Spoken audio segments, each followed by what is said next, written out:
भक्तामर प्रणत मौलिमणि प्रभाणा मुद्योत कंदलित पाप तमोवितानम सम्यक प्रणम्य जिन पाद युगं युगादा वलंबनम भव जले पततांजनाना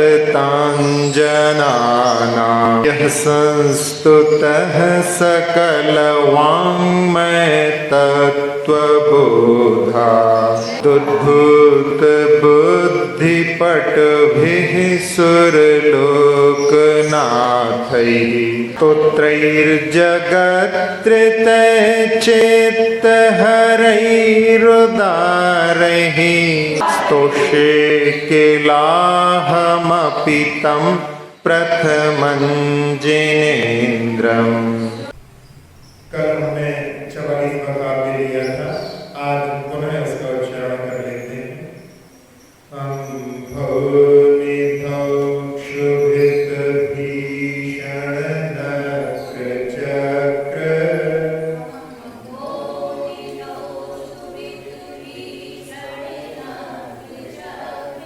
पाठीन पीठ भय दोलवण पाड पाग्नव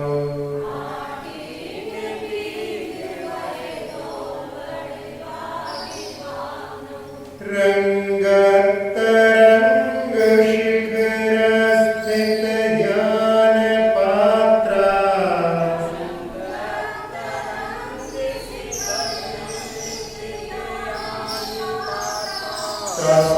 संविहाय भवतः स्मरणात् प्रजन्ति।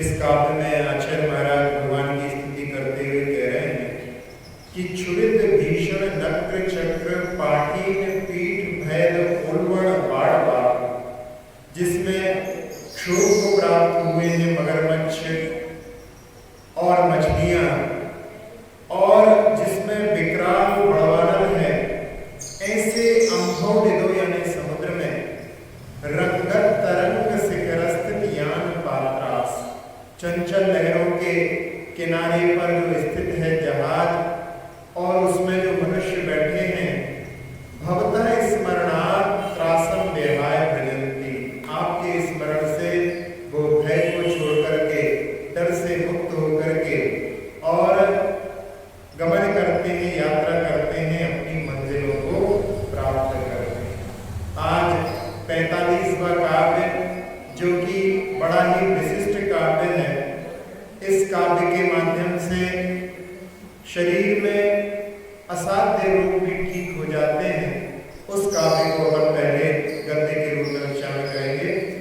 उद्भूत भीषण जलोदर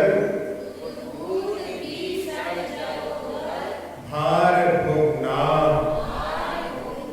उद्भूत भीषण जलोदर भार भोगना,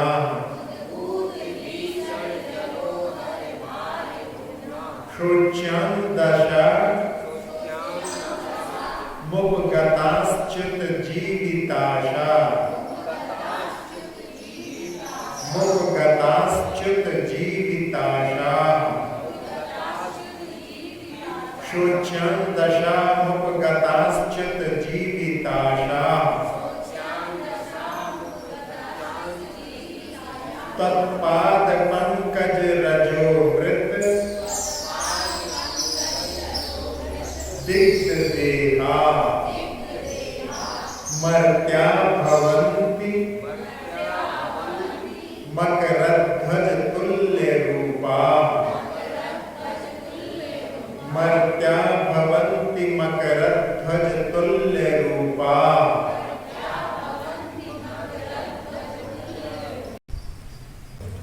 उद्भूत भीषण जलोदर भार भोगना,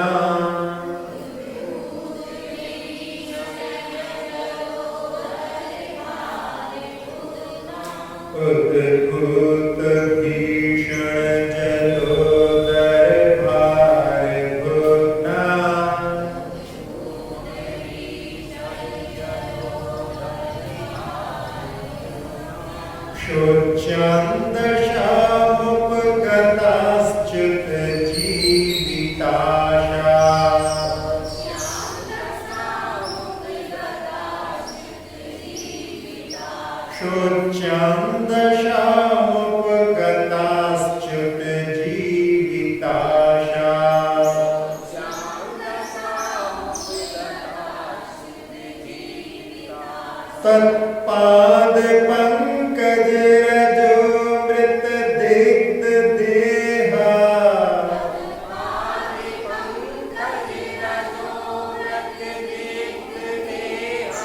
तत्पाद पंकज रजो मृत दीप्त देहा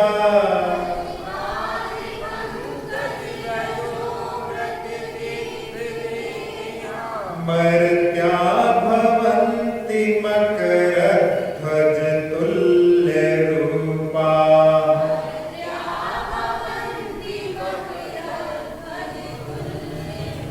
मर्त्या भवन्ति मकरध्वज तुल्य रूपा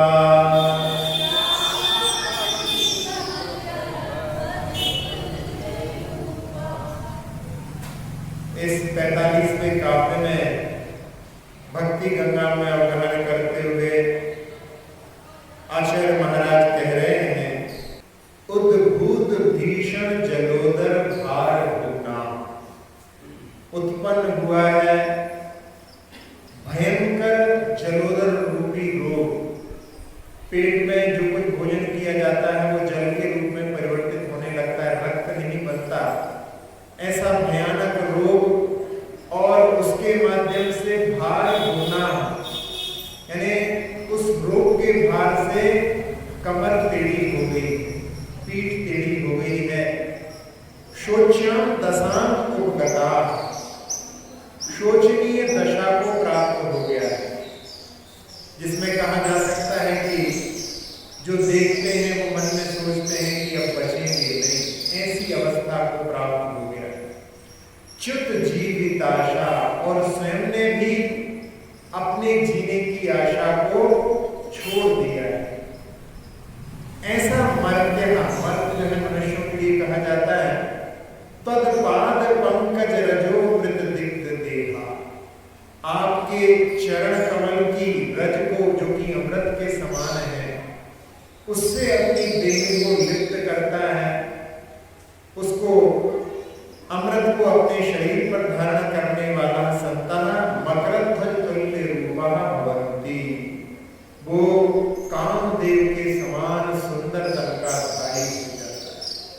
भगवान की चरण रज, भगवान के अभिषेक का जल जो अपने शरीर पर धारण करता है, वो समस्त रोगों से मुक्त होकर के कामदेव के समान सुंदर रूप को प्राप्त करने वाला होता है। शरीर के लिए एक सूक्ति आती है, शरीर व्याधि मंदिरम, शरीर व्याधियों का घर है। शरीर में बहुत सारे रोग होते हैं। यदि सारे के सारे रोग प्रकट होते हैं तो कहा जाता है कि सप्तम नरक के नारकियों को सारे के सारे रोग होते हैं।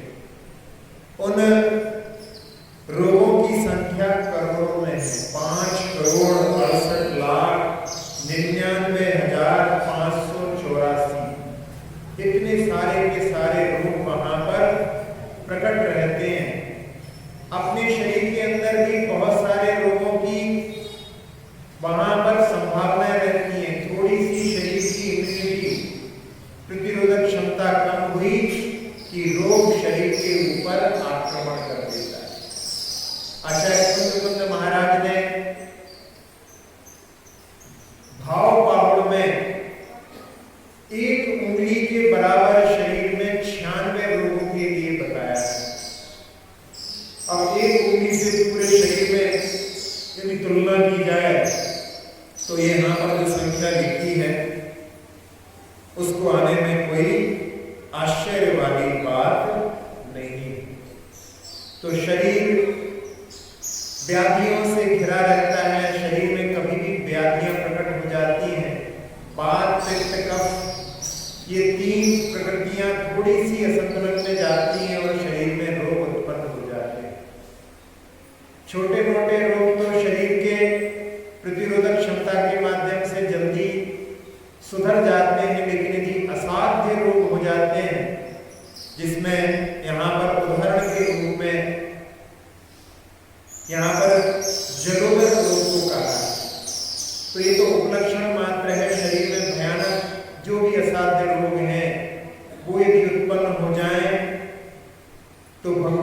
के चरण रस जो अमृत रूपी हैं, उनको जो अपने शरीर पर धारण करता है, वो ही उन सभी रोगों से मुक्त होकर के सुंदर शरीर का धारी हो जाता है।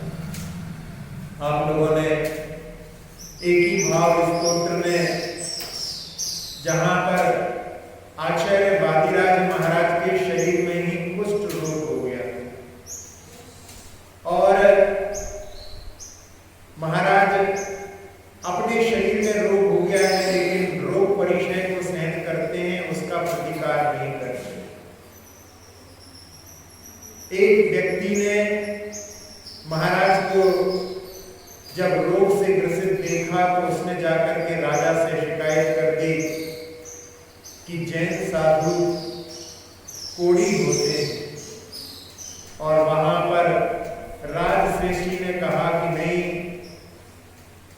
जो इस धरती पर भगवान के समान विचरण करने वाले हैं दिगंबर साधु, उनकी काया को भले ही स्नान नहीं करते लेकिन कंचन जैसी होती।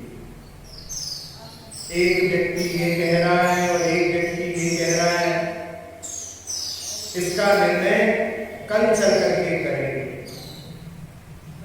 और वो व्यक्ति राजश्रेष्ठी जाकर के महाराज के चरणों में निवेदन करता है कि महाराज, धर्म के ऊपर संकट आ गया है, कल राजा आएगा और यदि उस समय में आपके शरीर में वो रोग को देखेगा, मैंने तो कह दिया है कंचन जैसी काया होती है, तो हो सकता है कि वो धर्म को ही इस राज्य से निष्कासित कर दे। मेरे ऊपर संकट आएगा, मुझे मेरी चिंता नहीं है, लेकिन धर्म के ऊपर जो संकट आया है महाराज, उससे तो केवल आप ही मुक्ति दिला सकते हैं। महाराज ने कहा कि मैंने कभी अपने शरीर के रोग का प्रतिकार नहीं किया है, लेकिन तुम्हारी रक्षा के लिए और धर्म की रक्षा के लिए मैं इस शरीर के रोग का प्रतिकार करने के लिए भगवान की भक्ति का आश्रय लिया। और उन्होंने मंदा कांता छंद में एक ही भाव स्तोत्र की रचना की, जिस रचना में उन्होंने एक भी जगह भगवान से नहीं कहा कि भगवान आप हमारे रोग को दूर कर दो। उन्होंने न्याय परक स्तुति करके चौथे काव्य में वहां पर कहते हैं, प्रागे देहत त्रिदिव भवना देशिता भव्य पुण्य पृथ्वी चक्रम कनक मैताम देव निन्नेत्वेदम ध्यानद्वारम प्रतिकरं स्वांत गेहं प्रविष्टस तत्किं चित्रं जिन्वपुरिदं यत् सुवर्णी करोसि। आचार्य महाराज वहां पर कह रहे हैं कि भगवान, जब आप इस धरा पर आए नहीं थे, उसके 6 महीने पहले ये धरा आपके पुण्य से स्वर्णिम हो गई और आप मेरे मन मंदिर में अच्छी तरह से जब प्रवेश कर गए हैं, तो ये शरीर यदि स्वर्णिम हो जाए तो इसमें कौन से आश्चर्य की बात। ऐसे उन्होंने भगवान की भक्ति की। और जब प्रातः काल में राजा अपने दरबार के साथ में वहां पर उपस्थित हुआ और महाराज की कंचन जैसी काया को देखा, तो उस व्यक्ति के प्रति उन्होंने अपनी टेढ़ी आंखें, गुस्से की आंखें कर दी।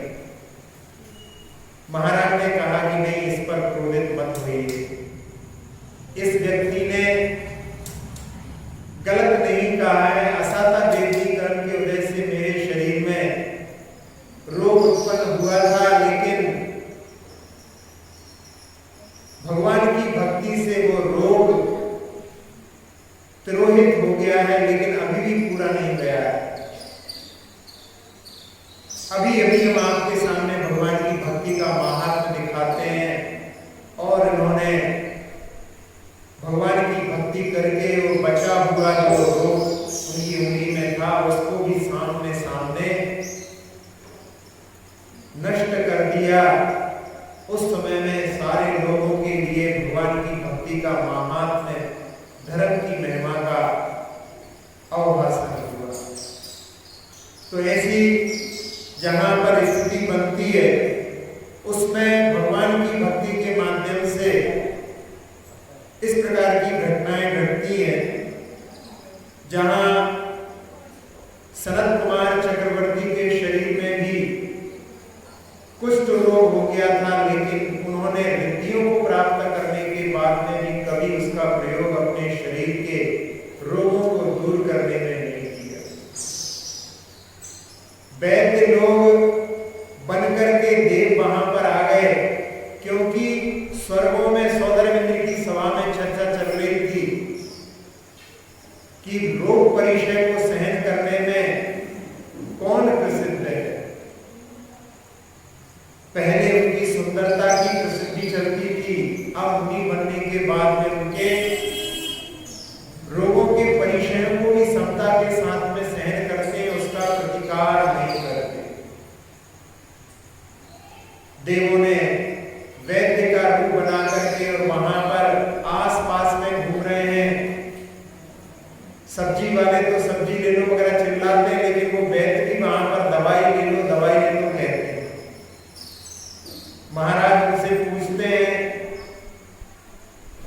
क्या तुम्हारे पास में सब रोगों की दवा है? कहते हैं हाँ, हमारे पास में सब रोगों की दवा है। 3 नहीं, 300, 3000, 3 करोड़ रोग भी हो तो सबकी दवा हमारे पास है।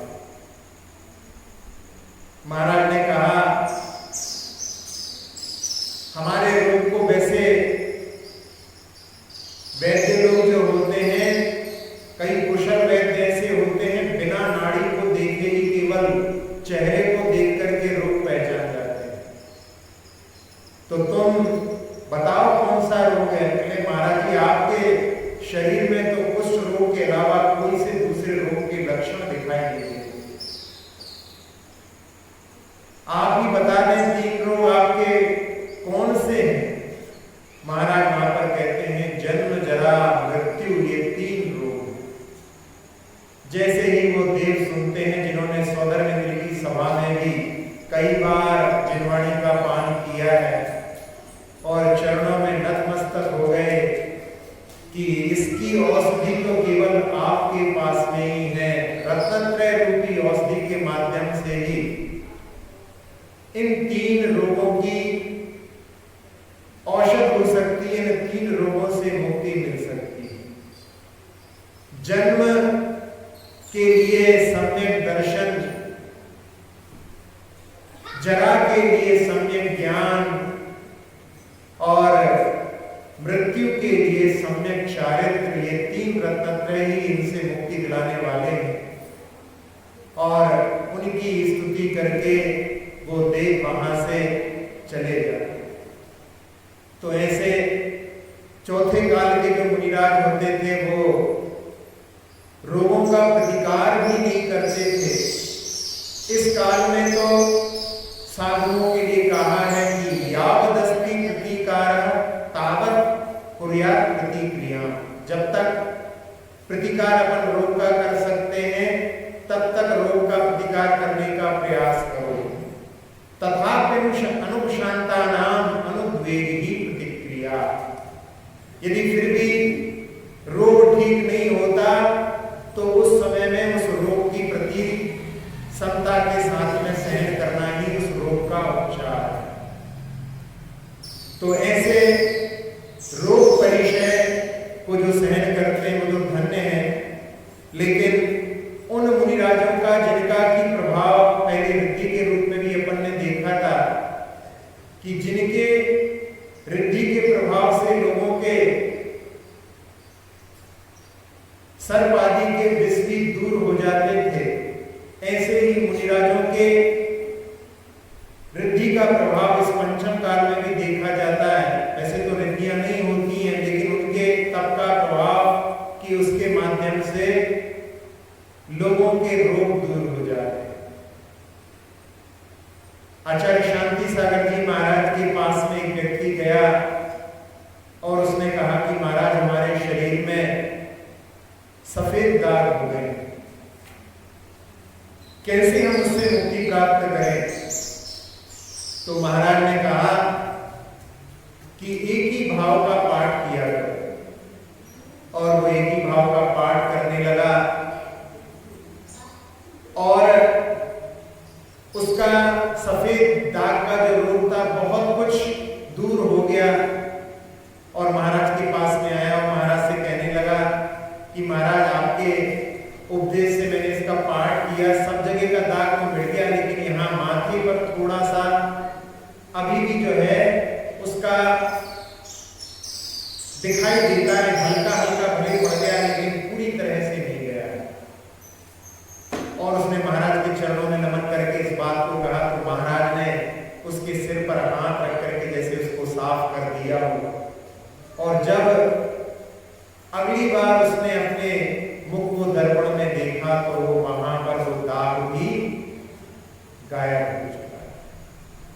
एक ब्रह्मचारी जी आते थे, उनके शरीर में भी बाद में सफेद दाग का रोग हो गया और उन्होंने आचार्य श्री से नियम लिया कि हम 108 शिखर जी की वंदना करेंगे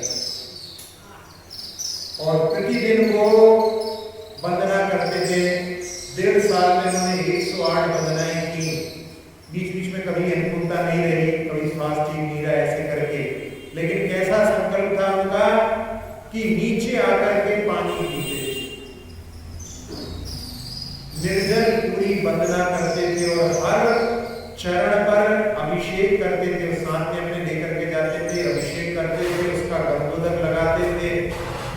108 उन्होंने वहां पर वंदनाएं अभिषेक के साथ में संपन्न की और उनके शरीर से भी वो सफेद दाग का जो रोग था वो पलायन हो गया। ये भी भगवान की भक्ति, भगवान के प्रति आस्था का ही एक उदाहरण अपन समझ सकते हैं।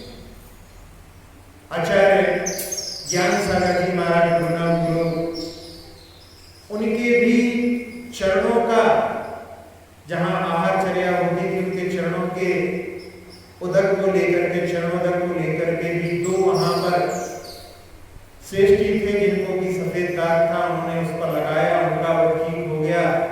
तो दोनों ही आचार्य ज्ञान सागर जी महाराज के आजू बाजू में जब वो आहार के लिए जाते थे तो वो साथ साथ में चलते थे, यानी सबको बताते हुए कि इनके प्रताप से हमारा रोग दूर हो। ऐसे कई उदाहरण हमारे लिए मुनिराजों के प्रभाव से लोगों के रोग दूर हो जाते हैं। उनके अपन इन उदाहरणों के माध्यम से समझने का प्रयास कर रहे हैं। गंधोदक का चमत्कार भी कई जीवन में देखा गया है। एक गुलाब चंद जी पुष्प जो बड़े पंडित जी, वो भी प्रतिष्ठाचार्य थे, बड़ी प्रतिष्ठाएं करवाते थे, ककर बाहर टीकमगढ़ के पास के रहने वाले।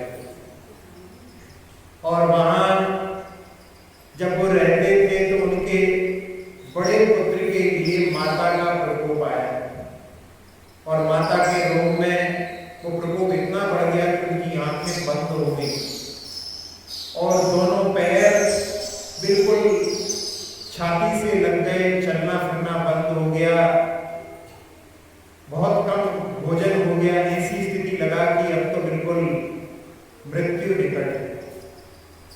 और उस समय आसपास के लोगों से प्रभावित होकर के पंडितानी ने कि कहीं पर जल आदि ढाराएं तो उससे ठीक हो जाएंगे। उन्होंने कहा ये तो हम नहीं कर पाएंगे, लेकिन उन लोगों ने कहा कि कुछ उनकी सामग्री हमको दे देना, हम कर देंगे तुम्हारे नाम से। और पुत्र व्यामोह में उन्होंने सामग्री वहां पर तैयार करके रखी। पंडित जी आए और पंडित जी ने जब देखा तो उन्होंने अपनी पत्नी को समझाया कि यही तो हमारी आस्था की परीक्षा की घड़ियां हैं। यदि इस समय में हम अपनी आस्था को बेच करके इधर उधर चले गए तो फिर जीवन भर हम भगवान के प्रति आस्था को प्राप्त नहीं कर पाएंगे। और उस समय उन्होंने कहा कि हम भगवान का गंधोदक लेकर के आएंगे, अपन उसी को लगाएंगे और यदि इसका आयु कर्म बलवान है तो ये निमित्त भी उसके लिए सहकारी बन जाएगा।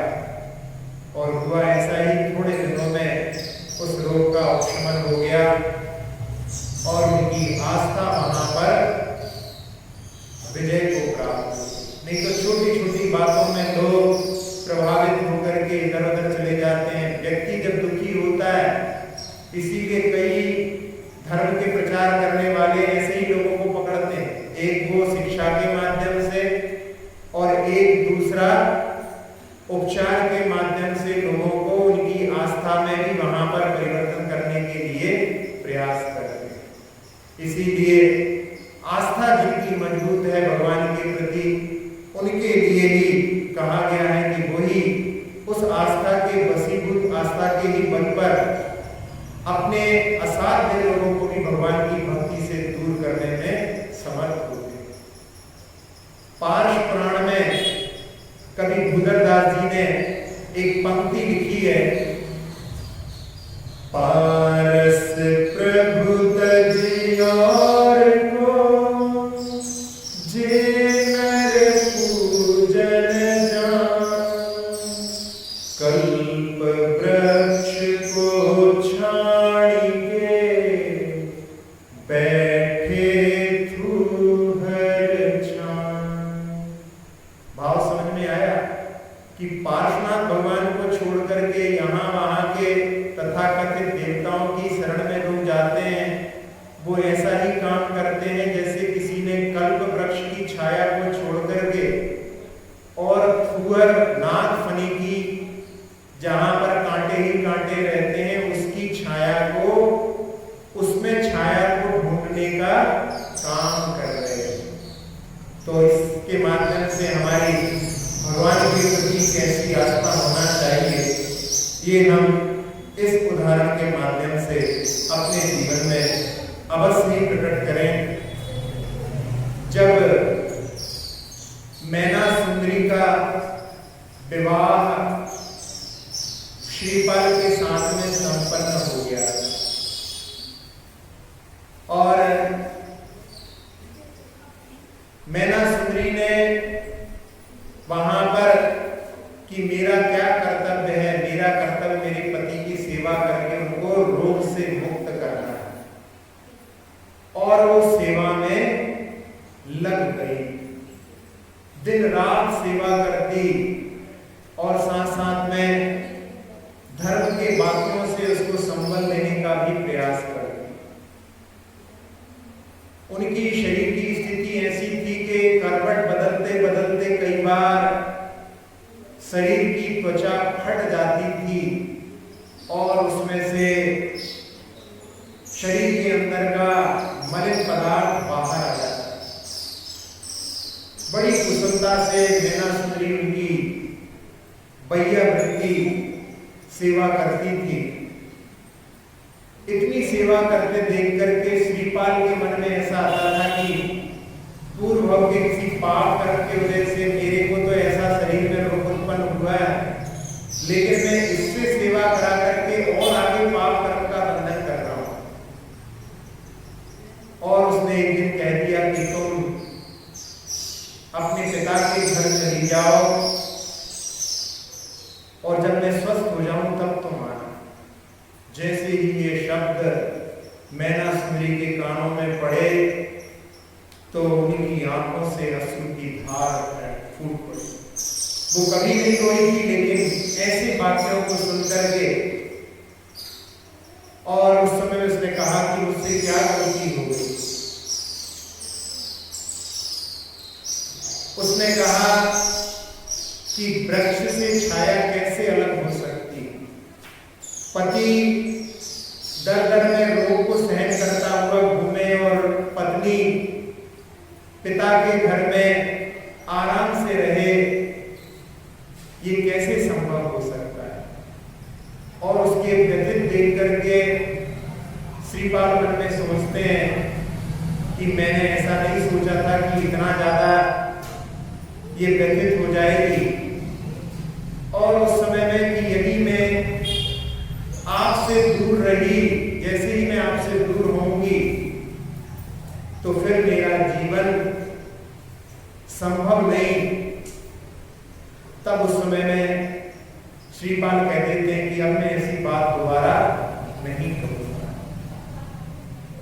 और प्रयास करने के बाद में भी जब रोग ठीक नहीं होता, जिनालय में जब मुनिराज के दर्शन करने के लिए जाती हैं और मुनिराज उनके चेहरे की वहां पर दुख की छाया को देख करके पूछ लेते हैं कि बेटी, ऐसा कैसा दुख तुम्हारे जीवन में है कि तुम्हारे चेहरे पर भगवान के दर्शन करने के बाद में भी, मंदिर में आने के बाद में भी हर्ष की अभिव्यक्ति नहीं हो रही। मैना सुंदरी कहती है कि महाराज, आप सब कुछ जानते हैं, मैं कैसे अपने पति को रोग से मुक्त कर सकती हूँ? क्या कोई तरीका नहीं है कि मैं अपने पति को स्वस्थ बना सकूं? महाराज कहते हैं, तुमने भी सारे तरीकों को नहीं अपनाया है। ऐसे भी साधन जिनके माध्यम से तुम्हारे पति का रोग दूर हो सकता है। और उस समय महाराज ने उनके लिए सिद्ध चक्र विधान की विधि समझाई और बड़े लगन से उसने उन 8 दिनों में सिद्ध प्रभु की आराधना करके, कार्तिक की वो अष्टानिका थी, उसमें भगवान के अभिषेक का जल का जब सिंचन किया तो रोगों से सारे जितने भी लोग थे उनको वहां पर मुक्ति मिली। तो भगवान की भक्ति से असाध्य रोग भी दूर हो सकते हैं। ये कुछ आगम के अपने उदाहरण देखे। अब जो संसार में भी ऐसे रोग हो जाते हैं, उनके भी किस प्रकार से मुक्ति को प्राप्त करते हैं, उनके उदाहरणों को अपन देखें। एक दिल्ली के डॉक्टर हैं डीसी जैन, उन्होंने दिल्ली एम्स में एक पेशेंट जिसको ब्लड कैंसर था और 2-4 दिन की उसकी आयु डॉक्टर ने बता दी थी। उन्होंने डॉक्टर डीसी जैन ने कि हम इस पर प्रयोग करना चाहते हैं, अब आप कह चुके हैं कि अब कुछ नहीं हो सकता, तो जब कुछ नहीं हो सकता तो आप सब दवाइयां बंद कर दें और हमें इनके ऊपर भगवान की भक्ति का प्रयोग करने के लिए अनुमति दें। उसी हॉस्पिटल में एक कमरे में डॉक्टर डीसी जैन सुबह और शाम को दोनों बार जाकर के स्नान करके शुद्ध वस्त्रों में वहां पर 45वें काव्य का पाठ 45 बार और उसका चिंतन, उसी का ध्यान उन व्यक्ति के ऊपर किया जिनके लिए 2-4 दिन की बात बची थी, लेकिन वहां पर 45 दिन पूर्ण होते होते वो ब्लड कैंसर से मुक्त हो गए और कई वर्षों तक वो वहां पर जीवित भी रहे। तो ऐसा इस 45वें काव्य का प्रभाव है। एक नागपुर की बहन है, उन्होंने कई लोगों के ऊपर इसके प्रयोग किए। एक चाय वाला था, उसको गले का कैंसर था, उसके लिए उन्होंने इस 45वें काव्य को पानी रख करके सामने और उस पर भावनाओं के माध्यम से उसका पान उसके लिए कराया और उसके माध्यम से वो पढ़ने में भी समर्थ नहीं था, उसके गले का कैंसर दूर हो गया। ऐसे कई प्रयोग उन्होंने इस 45वें काव्य के ऊपर किए हैं। एक जामनगर के एक गुलाब चंद शाह, जिनको भी थ्रॉट और टॉन्सिल का कैंसर था, 6 महीने तक उनके सिर में खूब तीव्र दर्द था। बाद में ऐसी स्थिति हो गई कि गला का पूरा चोक हो गया, पानी पीना खाना 4-5 दिन ऐसे हो गए थे कि ना तो भोजन किया था ना पानी पिया था। और ऐसी स्थिति में डॉक्टर ने उनके फैमिली डॉक्टर को बता दिया कि अब कुछ घंटों के ही मेहमान हैं। उन्होंने कहा हमको बहुत तेज प्यास लग रही है, कहा आज रात निकाल लो, फिर कल सुबह नदिया निकाल करके अपन देखेंगे। वो सोच रहे थे कि कल सुबह तक ही बच पाए, मुश्किल। और जब फैमिली डॉक्टर ने किसी मेंबर को बताया तो रोने गाने लगे, तो वो समझ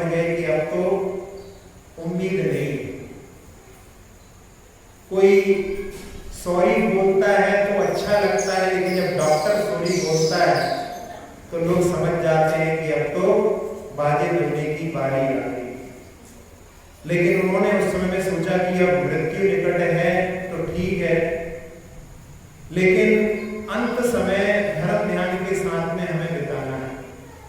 और उन्होंने सुखी रहे सब जीव जगत के, कोई कभी ना घबराए, इस पंक्ति का ध्यान थोड़ी देर करना है और थोड़ी देर महामंत्र का उच्चारण करना है। ऐसे दोनों चीजों को बस केवल अपनाना है और कुछ नहीं करना है।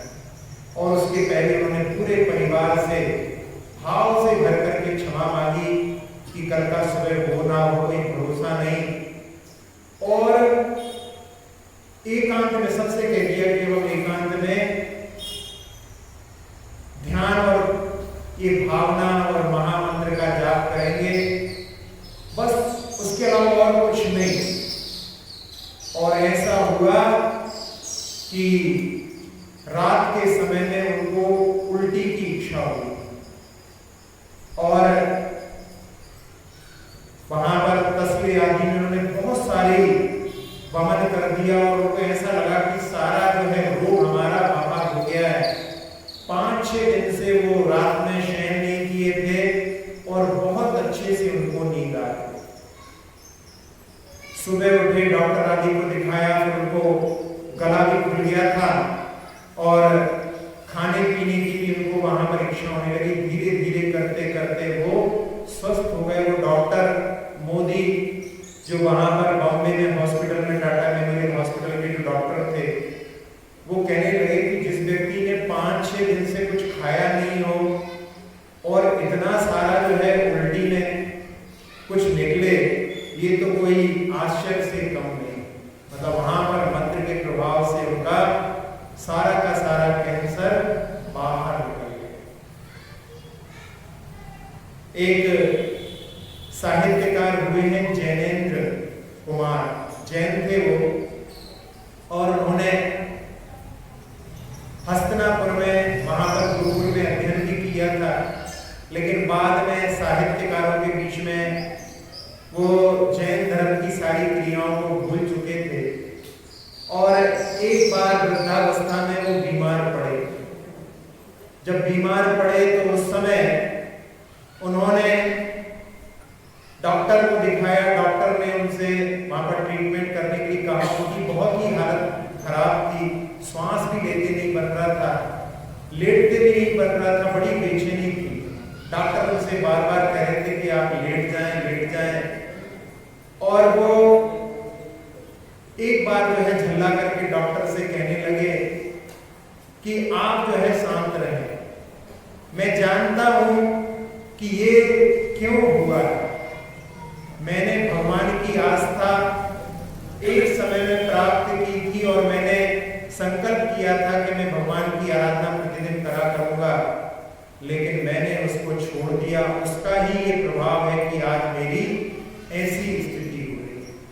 और उस समय में वो एकदम ध्यान में ऐसे लीन हुए और उस समय उनके मन में इतने पश्चाताप के भाव हुए, फूट फूट करके रोने लगे। और थोड़ी देर पहले उनके शरीर में जो सारी विकृतियां उनको परेशान कर रही थी, वो वहां पर सारी की सारी जैसे दूर हो गई हैं और वो भी आराम से जो है चैन की नींद सो गए और अगले दिन से उनका स्वास्थ्य सुधरने लगा। तो भगवान की आस्था के माध्यम से किस प्रकार से जीवन में परिवर्तन आता है, उदाहरणों के माध्यम से हम देख सकते हैं। एक और उदाहरण, एक महाराज जी की पीठ में, कमर में दर्द हुआ और उन्होंने किसी डॉक्टर के लिए बुलाने के लिए बात कही। तो एक डॉक्टर आए और जब वो डॉक्टर आए तो उस समय में उन्होंने कहा कि मैं डॉक्टर खान। तो महाराज जी को ऐसा लगा कि कोई और डॉक्टर नहीं मिला तुम्हें जो इनको ले आए। तो उस डॉक्टर ने कहा कि महाराज जी मैं रात्रि भोजन का त्याग कर रखा। उनको लगा कि डॉक्टर खान होकर के और ऐसा, तो उन्होंने पूछा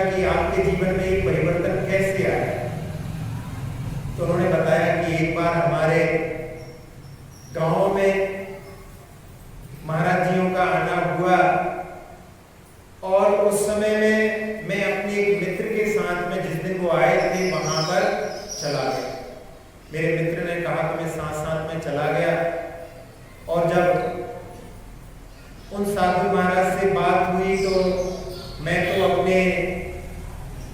अभी शिकार करके आया हूँ और बहुत बड़ी हवेली है मेरी, पैसे से मैं डॉक्टर हूँ लेकिन डॉक्टरी का पैसा मेरे लिए कोई आवश्यक नहीं है। मेरी एक पोल्ट्री फार्म है और उसमें एक दिन में 30,000 मुर्गियों का व्यवसाय होता है। 30,000 रुपए प्रतिदिन की मेरी आय है। और बाद में जब हम लौटने लगे तो उस समय में महाराज जी ने कहा कि डॉक्टर खान कल फिर आएंगे ना। तो मैंने सोचा कि मुझे इनसे क्या मतलब, मेरा मित्र लेके आ गया था इसलिए मैं आ गया था, लेकिन ये कह रहे हैं कि कल फिर आओगे ना, ये जब बोल रहे हैं तो मुझे कल भी आना चाहिए। और उसने कहा हाँ ठीक है, मैं कल दोपहर में 2 बजे आपके पास आऊंगा। तो महाराज जी ने कहा कि तुम कल जब आओ तो दुनिया का नक्शा लेकर के आना। उसने कहा ठीक है। वो चला गया। जिस गांव में रहता था वहां पर कोई ऐसी दुकान नहीं थी। वो अपने पास में जो शहर था वहां पर जाकर के उसने देखा, वहां पर भी नहीं मिला। तो वो जिले में वहां पर जाकर के और दुनिया का नक्शा लेकर के जिस समय पर कहा था उस समय में लेकर के पहुंच गए। पहुंचने के बाद में दुनिया का नक्शा खोल करके रखो सामने, ऐसा महाराज जी ने कहा। और उसमें कहा कि इसमें तुम्हारी हवेली कहाँ है बताओ। दुनिया के नक्शे में जहां पर पूरे इंडिया की एक बिंदी जैसी रखी हो, जहां पर बड़े बड़े शहरों का नामो निशान नहीं है, और वहां पर मेरी बड़ी हवेली है, ऐसा जो मेरा अहंकार है वो खोटा अहंकार है। पहली बार उस व्यक्ति के लिए एहसास हुआ। और उसके बाद उसने वहां पर मनी मन में सोच रहा था। महाराज जी ने कहा कि तुम कल बता रहे थे कि तुम शिकार करके आए, और शिकार करने वाले लोग कितने ही मासूम जानवरों को मार करके उनके पाप को अपने साथ में लेकर के संसार से चले जाते हैं। वो अपने मन में केवल झूठा भ्रम पाल करके रखते हैं कि हम शक्तिशाली हैं। वास्तव में शक्तिशाली तो वो होता है जो दूसरों को जीवन दे पाता है। और तुम्हारा हिंसा का जो व्यवसाय है उसके माध्यम से जब तुम इस जहां से जाओगे तो क्या साथ में लेकर के जाओगे। ऐसी सारी बातों को जब उसने सुना, उसकी मन की भूमिका ऐसी बन चुकी थी कि उस समय में वो सब बातों को बिल्कुल स्वीकार करता जा रहा था। उसने कहा कि अब मैं आपसे तभी मिलूंगा जब मैं अच्छा इंसान बन जाऊंगा। और वो डॉक्टर खान गया और उसने जहां पर उसकी पोल्ट्री फार्म थी वहां पर कह दिया कि सारी मुर्गियों को बेच दो, अब यहाँ पर कोई व्यवसाय नहीं हो। सारे लोग एकदम चौंक गए कि ये क्या इतना अच्छा सब कुछ चल रहा है। और उसने जो वहां पर स्ट्रक्चर खड़ा हुआ था बुलडोजर बुला करके उसको भी डिसमेंटल कर दिया। उसने सोचा कि यदि ये खड़ा रहेगा तो मेरे परिवार के कोई दूसरे लोग चालू कर देंगे, इसलिए इसको पूरी तरह से तहस नहस कर दिया। और आकर के महाराज के चरणों में कि मैंने आज से शिकार बंद किया और मैंने वो व्यवसाय बंद कर दिया। फिर धीरे धीरे महाराज से ऐसी लगन लगी कि प्रतिदिन आने लगा, रात्रि भोजन, रात्रि में पानी तक छोड़ दिया। और धीरे धीरे जीवन में जब उनके पर्व आते थे तो उस समय में तीर्थ यात्रा पर जाता था। ऐसे करते करते उसका जीवन आमूल चूल परिवर्तित हो गया। और फिर महाराज ने उससे पूछा कि जब ऐसे व्यक्ति लोग जब धर्म से आस्था से जुड़ते हैं तो उनके जीवन में कई ऐसी घटनाएं घट जाती हैं जो सामान्य लोगों के जीवन में बहुत दुर्लभ होती है। क्योंकि आगे में भी वर्णन है जो वृक्ष खंड से आते हैं चक्रवर्ती के साथ में, और वो यदि यहाँ पर श्रमण धर्म स्वीकार करते हैं तो उनकी विशुद्धि यहाँ के श्रमणों से भी ज्यादा पाई जाती है। तो उन्होंने पूछा कि आपके जीवन में कभी कोई अतिशय घटित हुआ है? तो उन्होंने कहा हाँ, एक बार नहीं कई बार हुआ है। तो महाराज जी का एकाध कोई सुनाओ। तो उन्होंने कहा कि एक बार महाराज जी ने पर्युषण में शिविर लगाया और उस शिविर में मैंने उनसे अनुमति मांगी। तो उन्होंने कहा हाँ, तुम भी शिविर में आ जाओ। और मैं शिविर में पहुंच गया। 4-5 दिन हुए थे। एक दिन मेरी पत्नी बिल्कुल चेहरा लटकाए हुए उस जगह पर आई और मैंने उसको देख करके लगा कि ये लगता है कोई मनहूस खबर सुनाने आई है। और जब उसने मुझसे कहा कि बेटी जेनिफर बहुत बीमार है और उसकी ऐसी हालत हो रही है, हम लोग बड़े घबरा रहे हैं, तुम चलो। तो उसने कह दिया कि कोई बात नहीं, तुम उसके लिए नमोकार मंत्र पढ़ करके जल पिला देना और सब ठीक हो जाएगा। पत्नी चली गई। फिर 2-3 दिन बाद फिर उसका चेहरा और ज्यादा लटका हुआ था और ऐसा लग रहा था उसको कि आज तो ये उसकी मरने की खबर सुनाने आई है। लेकिन उसने कहा कि नहीं, वो अपनी आखिरी सांसें गिन रही है और डॉक्टर ने कहा है कि अब हमने सारे टेस्ट करके देख लिए हैं, इसमें कोई भी बचने की उम्मीद नहीं। पत्नी ने कहा अब तो चलो। तो उसने कहा कि नहीं, तुम जाओ, सब ठीक हो जाएगा। और पति ने जब ऐसा कह दिया तो पत्नी मायूस होकर के लौट गई थी। किसी व्यक्ति ने उनकी चर्चा को सुन लिया और उन्होंने जाकर के महाराज जी से कहा। महाराज जी ने उसको बुलाया तो उसने कहा कि मैं यहाँ पर उपवास कर रहा हूँ और यदि मैं वहां पर चला जाऊं और आने के बाद में लोग कहें कि ये घर गया था, कुछ खा पी करके आ गया होगा, तो मुझसे वो सहन नहीं, इसलिए मैं नहीं जा रहा। तो महाराज जी ने कहा कि हमें तुम पर विश्वास है, तुम ऐसा करो कि हॉस्पिटल चले जाओ, हॉस्पिटल से सीधे यहाँ जाना, घर जाने की बात ही नहीं है। महाराज जी के कहने पर वो तैयार हो गया और हॉस्पिटल चला गया। हॉस्पिटल में जब पहुंचा तो वहां पर डॉक्टर्स उनको देख करके कि आप कौन? तो उन्होंने बताया मैं डॉक्टर खान। उनके दांत जो है बाल बड़े हुए थे तो वो वहां पर पहचान नहीं पाया उनको और उनको लेकर के गए। वहां पर देखा तो उनकी लड़की पड़ी हुई थी और उस समय में उन्होंने उसके सिर पर हाथ रख करके कि बेटी मेरी परीक्षा मत ले, अपनी आंखें खोल।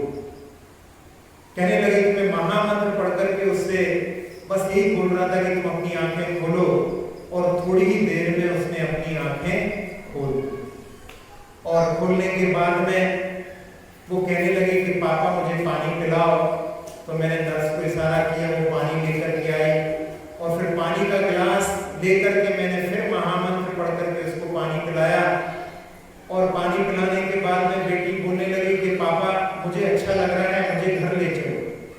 तो मैंने कहा डॉक्टर से कि आप इसके टेस्ट करो और डॉक्टर ने सारे उनके ब्लड प्रेशर आदि जब चेक किए, थोड़ी देर पहले जो सारे ऐसे लक्षण बता रहे थे कि वो मरने वाली है और अब इस समय में वो कहने लगे कि डॉक्टर साहब आपने क्या पिला दिया उसको? कहले आपके सामने तो पानी ला करके दिया है आपकी नर्स ने, हमने क्या इसको पिलाया? तो इस प्रकार से वहां पर ये जो घटना है, एक गुजरात समाचार आता है उसमें ये घटना छपी थी। और साथ ही साथ में जो हॉस्पिटल में अहमदाबाद के हॉस्पिटल की ये घटना है, वहां पर आज भी वहां के रिकॉर्ड में ये दर्ज है। और साथ ही साथ में एक इंदौर से एक पत्रिका निकलती थी तीर्थंकर, डॉक्टर नैनीचंद जैन की, उस पत्रिका में ये घटना वहां पर वर्णित है कि भगवान की भक्ति से ऐसी स्थिति में भी वहां पर वो जो कन्या मरणासन्न थी और वहां पर वो बिल्कुल स्वस्थ हो गई। तो ये इस काव्य के माध्यम से जिसमें अपन पढ़ रहे हैं कि भगवान आपके चरण कमल की रस से जिसके शरीर में भीषण जलोदर रोग उत्पन्न हो गया है, जो शोचनीय दशा को प्राप्त हो गया है और जिसने जीवन की आशा को छोड़ दिया है, ऐसा व्यक्ति भी आपके चरण कमल की रस से जो अमृत के समान है, उससे कामदेव के जैसे सुंदर शरीर को प्राप्त कर लेता है। जो रवियुन स्तोत्र है उसके भी काव्य को अपन देखें। सड़िए कर चरण में मोह निबुद्ध नासा विवन्न लायना कुट्ठ महारोगानल फुलिंग निद्दड्ड सवंगा ते तुह चलड़ा राह सलिलंजलि से बड्डी अच्छाया बणदण दड्डा गिरी पायब पत्ता पुनो लक्ष्य। इसमें आचार्य महाराज ने कहा है कि पूरा शरीर के अंग गल गए हैं, नाक भी बिल्कुल धस गई है और पूरे शरीर का वर्ण विवर्ण हो गया है, यानी वहां पे रंग जो उसका नेचुरल था वो सारा चला गया। कुट्ठ महारोगानल, कोढ़ रूपी महारोग की अग्नि से पूरे शरीर के अंग जल गए। ऐसा शरीर भी आपके चरण रज की जो जल है उसके माध्यम से पुनः जो है अपनी लक्ष्मी को प्राप्त कर लेता है, पुनः जो अपने स्वरूप को प्राप्त कर लेता है, सुंदरता को प्राप्त कर लेता है। उदाहरण में कह रहे हैं जैसे जब जंगल जल जाए और बरसात के बाद में पुनः हरियाली आ जाती है, ऐसे ही भगवान आपके चरण की जो जल की अंजलि है वैसा कार्य करने में समर्थ होती है। तो इस प्रकार से भगवान की भक्ति से किस प्रकार का बड़े से बड़े भी जो असाध्य रोग हैं दूर हो सकते हैं। इस 45वें काव्य को पहले भी बताया था कि 45 बार असाध्य रोगों में इसका प्रयोग यदि आप करके देखना चाहते हैं, जल को सामने रख करके 45 बार उसका पाठ करके यदि पान करें तो उसके माध्यम से असाध्य रोग भी दूर हो सकते हैं। लेकिन इसका ऐसा नहीं कि थोड़ा सा सिर दर्द हो रहा है तो अपन चलो इसका पाठ कर लेते हैं, उसमें अश्रद्धा भी हो सकती है। जैसे इस काव्य में कहीं पर एक आया था अग्नि वाला, तो सामने जो है गैस बंद करने कौन उठे, चलो अपन वो अग्नि वाला काव्य पढ़ते हैं कल्पांत तो ये यदि ऐसा करेंगे तो फिर वहां पर गैस तो बंद नहीं होगी, श्रद्धा जरूर अपनी चलायमान हो जाएगी। तो अपने को ऐसी जगह पर प्रयोग नहीं करना है, असाध्य हो जाए जब अपने को लगे कहीं से भी अपने लिए सफलता नहीं मिल रही है, रोग, कई लोगों को ऐसा सिर में दर्द होता है कि कितनी दवाइयां खा ले लेकिन वो दूर नहीं होता, कई लोगों को कई प्रकार की बीमारियां रहती हैं, उसमें इसका प्रयोग करके देखेंगे तो अवश्य आपको भगवान की भक्ति से सफलता मिलेगी। अब अपन इसके पद्य अनुवाद को देखते हैं।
पदरज प्रभु के द्वारा,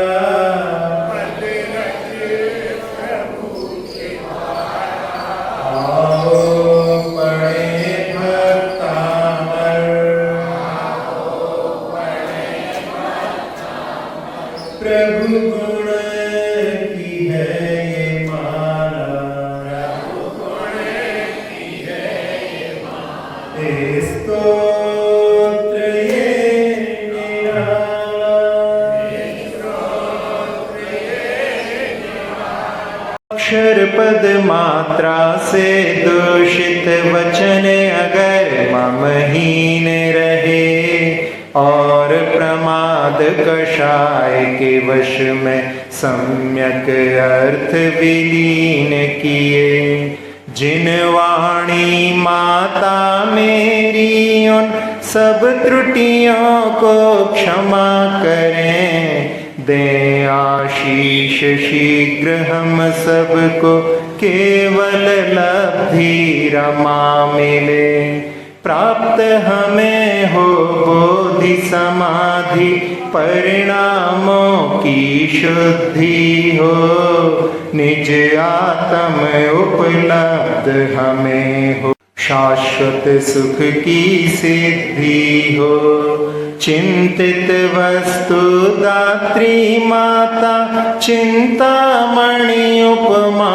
भाति, करो वंदना पूर्ण विनय से चरण रखूं मैं ये पाती, कर जिन वाणी स्तुति तन की ममता टार, महामंत्र का जाप अब सभी जपें नभ बार।